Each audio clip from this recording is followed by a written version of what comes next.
The Black Tulip, by Alexandre Dumas. This recording is in the public domain. Chapter 20. The events which took place during those 8 days. On the following evening, at the usual hour, Van Baerle heard someone scratch at the little grated window, just as Rosa had been in the habit of doing in the heyday of their friendship. Cornelius being, as may easily be imagined, not far off from the door, perceived Rosa, who at last was waiting again for him with her lamp in her hand. Seeing him so sad and pale, she was startled, and said, "You are ill, Mynheer Cornelius?" "Yes, I am," he answered, as indeed he was suffering in mind and in body. "I saw that you did not eat," said Rosa. "My father told me that you remained in bed all day. I then wrote to calm your uneasiness concerning the fate of the most precious object of your anxiety." "And I," said Cornelius, "I have answered. Seeing your return, my dear Rosa, I thought you had received my letter." "It is true, I have received it. You cannot this time excuse yourself with not being able to read. Not only do you read very fluently, but also you have made marvellous progress in writing. Indeed, I have not only received but also read your note. Accordingly, I am come to see whether there might not be some remedy to restore you to health." "Restore me to health?" cried Cornelius. "But have you any good news to communicate to me?" Saying this, the poor prisoner looked at Rosa, his eyes sparkling with hope. Whether she did not or would not understand this look, Rosa answered gravely, "I have only to speak to you about your tulip, which, as I well know, is the object uppermost in your mind." Rosa pronounced those few words in a freezing tone, which cut deeply into the heart of Cornelius. He did not suspect what lay hidden under this appearance of indifference with which the poor girl affected to speak of her rival, the black tulip. "Oh," muttered Cornelius, again, "have I not told you, Rosa, that I thought but of you, that it was you alone whom I regretted, you whom I missed, whose absence I felt more than the loss of liberty and of life itself?" Rosa smiled with a melancholy air. "Ah," she said, "your tulip has been in such danger." Cornelius trembled involuntarily, and showed himself clearly to be caught in the trap, if ever the remark was meant as such. "Danger!" he cried, quite alarmed. "What danger?" Rosa looked at him with gentle compassion. She felt that what she wished was beyond the power of this man, and that he must be taken as he was, with his little foible. "Yes," she said, "you have guessed the truth. That suitor and amorous swain, Jacob, did not come on my account." "And what did he come for?" Cornelius anxiously asked. "He came for the sake of the tulip." "Alas!" said Cornelius, growing even paler at this piece of information than he had been when Rosa, a fortnight before, had told him that Jacob was coming for her sake. Rosa saw this alarm, and Cornelius guessed from the expression of her face in what direction her thoughts were running. "Oh, pardon me, Rosa," he said. "I know you, and I am well aware of the kindness and sincerity of your heart. To you God has given the thought and strength for defending yourself, but to my poor tulip, when it is in danger, God has given nothing of the sort." Rosa, without replying to this excuse of the prisoner, continued, "From the moment when I first knew that you were uneasy on account of the man who followed me, and in whom I have recognized Jacob, I was even more uneasy myself.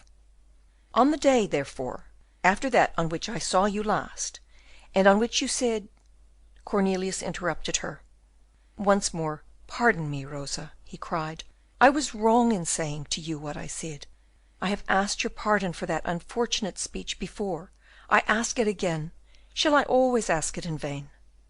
"On the following day," Rosa continued, "remembering what you had told me about the stratagem which I was to employ to ascertain whether that odious man was after the tulip or after me—" "Yes, yes, odious. Tell me," he said, "do you hate that man?"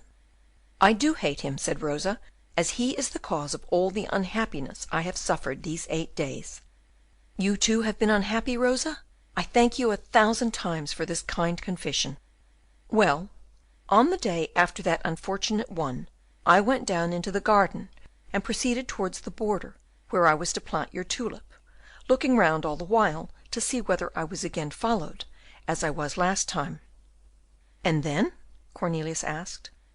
"And then the same shadow glided between the gate and the wall, and once more disappeared behind the elder trees." "You feigned not to see him, didn't you?" Cornelius asked, remembering all the details of the advice which he had given to Rosa. "Yes, and I stooped over the border, in which I dug with a spade, as if I was going to put the bulb in." "And he, what did he do during all this time?" "I saw his eyes glisten through the branches of the tree, like those of a tiger." "There you see, there you see!" cried Cornelius. "Then, after having finished my make believe work, I retired." "But only behind the garden door, I dare say, so that you might see through the keyhole what he was going to do when you had left?"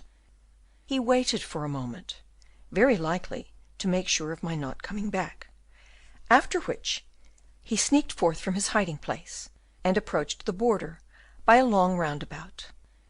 At last, having reached his goal, that is to say, the spot where the ground was newly turned, he stopped with a careless air, looking about in all directions, and scanning every corner of the garden, every window of the neighbouring houses, and even the sky, after which, thinking himself quite alone, quite isolated, and out of everybody's sight, he pounced upon the border, plunged both his hands into the soft soil, took a handful of the mould, which he gently frittered between his fingers to see whether the bulb was in it, and repeated the same thing twice or three times, until at last he perceived that he was outwitted. Then, keeping down the agitation which was raging in his breast, he took up the rake, smoothed the ground so as to leave it on his retiring in the same state as he had found it, and, quite abashed and rueful, walked back to the door, affecting the unconcerned air of an ordinary visitor of the garden. "Oh, the wretch!" muttered Cornelius, wiping the cold sweat from his brow. "Oh, the wretch! I guessed his intentions. But the bulb, Rosa, what have you done with it? It is already rather late to plant it." "The bulb? It has been in the ground for these 6 days." "Where, and how?" cried Cornelius. "Good heaven, what imprudence! What is it? In what sort of soil is it? In what aspect, good or bad? Is there no risk of having it filched by that detestable Jacob?" "There is no danger of its being stolen," said Rosa, "unless Jacob will force the door of my chamber." "Oh, then it is with you in your bedroom," said Cornelius, somewhat relieved. "But in what soil? In what vessel? You don't let it grow, I hope, in water, like those good ladies of Haarlem and Dort, who imagine that water could replace the earth." "You may make yourself comfortable on that score," said Rosa, smiling. "Your bulb is not growing in water." I breathe again. "It is in a good sound stone pot, just about the size of the jug in which you had planted yours. The soil is composed of 3 parts of common mould, taken from the best spot of the garden, and 1 of the sweepings of the road. I have heard you, and that detestable Jacob, as you call him, so often talk about what is the soil best fitted for growing tulips, that I know it as well as the first gardener of Haarlem. And now, what is the aspect, Rosa? At present it has the sun all day long, that is to say, when the sun shines. But when it once peeps out of the ground, I shall do as you have done here, dear Mynheer Cornelius. I shall put it out of my window on the eastern side from 8 in the morning until 11, and in my window towards the west from 3 to 5 in the afternoon." "That's it," cried Cornelius. "And you are a perfect gardener, my pretty Rosa. But I am afraid the nursing of my tulip will take up all of your time." "Yes, it will," said Rosa, "but never mind. Your tulip is my daughter. I shall devote to it the same time as I should to a child of mine, if I were a mother. Only by becoming its mother," Rosa added smilingly, "can I cease to be its rival." "My kind and pretty Rosa," muttered Cornelius, casting on her a glance in which there was much more of the lover than of the gardener, and which afforded Rosa some consolation. Then, after a silence of some moments, during which Cornelius had grasped through the openings of the grating for the receding hand of Rosa, he said, "Do you mean to say that the bulb has now been in the ground for 6 days?" "Yes, 6 days, Mynheer Cornelius," she answered. "And it does not yet show leaf?" "No, but I think it will to morrow." "Well, then, to morrow you will bring me news about it, and about yourself, won't you, Rosa? I care very much for the daughter, as you called it just now, but I care even much more for the mother." "To morrow?" said Rosa, looking at Cornelius askance. "I don't know whether I shall be able to come to morrow." "Good heavens!" said Cornelius, "why can't you come to morrow?" "Mynheer Cornelius, I have lots of things to do." "And I have only one," muttered Cornelius. "Yes," said Rosa, "to love your tulip." "To love you, Rosa." Rosa shook her head, after which followed a pause. "Well," Cornelius at last broke the silence, "well, Rosa, everything changes in the realm of nature. The flowers of spring are succeeded by other flowers, and the bees, which so tenderly caressed the violets and the wallflowers, will flutter with just as much love about the honeysuckles, the rose, the jessamine, and the carnation." "What does all this mean?" asked Rosa. "You have abandoned me, Miss Rosa, to seek your pleasure elsewhere. You have done well, and I will not complain. What claim have I to your fidelity?" "My fidelity!" Rosa exclaimed, with her eyes full of tears, and without caring any longer to hide from Cornelius this dew of pearls dropping on her cheeks. "My fidelity! Have I not been faithful to you? Do you call it faithful to desert me, and leave me here to die?" "But, Mynheer Cornelius," said Rosa, "am I not doing everything for you that could give you pleasure? Have I not devoted myself to your tulip?" "You are bitter, Rosa. You reproach me with the only unalloyed pleasure which I have had in this world." "I reproach you with nothing, Mynheer Cornelius, except, perhaps, with the intense grief which I felt when people came to tell me at the Buitenhof that you were about to be put to death." "You are displeased, Rosa, my sweet girl, with my loving flowers." "I am not displeased with your loving them, Mynheer Cornelius, only it makes me sad to think that you love them better than you do me." "Oh, my dear, dear Rosa, look how my hands tremble, look at my pale cheek, hear how my heart beats. It is for you, my love, not for the black tulip. Destroy the bulb, destroy the germ of that flower, extinguish the gentle light of that innocent and delightful dream, to which I have accustomed myself. But love me, Rosa, love me, for I feel deeply that I love but you."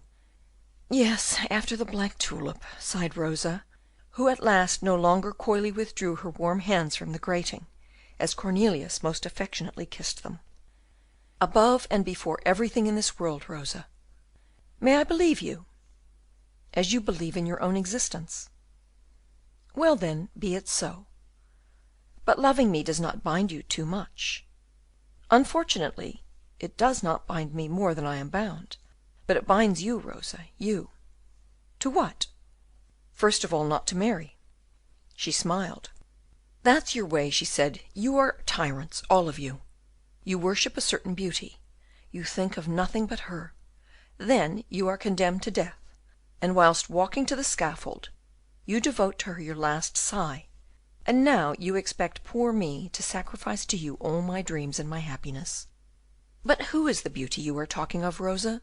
said Cornelius, trying in vain to remember a woman to whom Rosa might possibly be alluding. "The dark beauty, with a slender waist, small feet, and a noble head. In short, I am speaking of your flower." Cornelius smiled.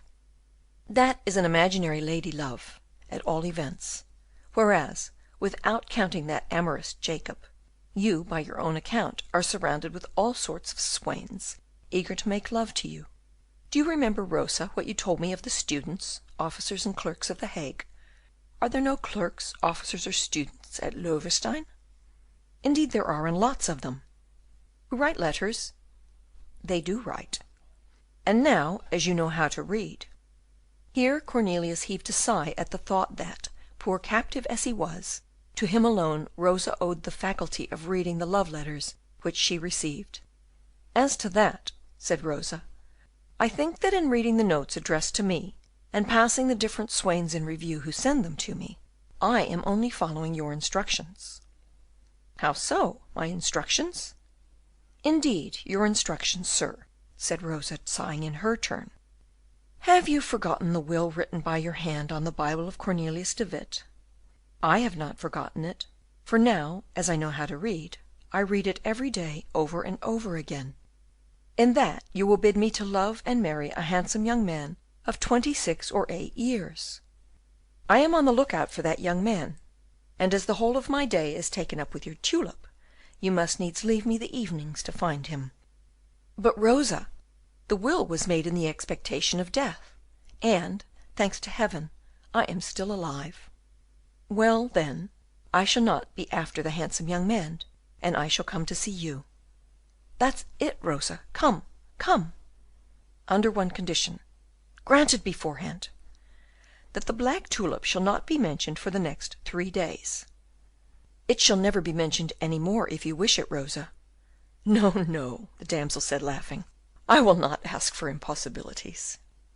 And saying this, she brought her fresh cheek, as if unconsciously, so near the grating that Cornelius was able to touch it with his lips. Rosa uttered a little scream, which, however, was full of love, and disappeared. Chapter 21.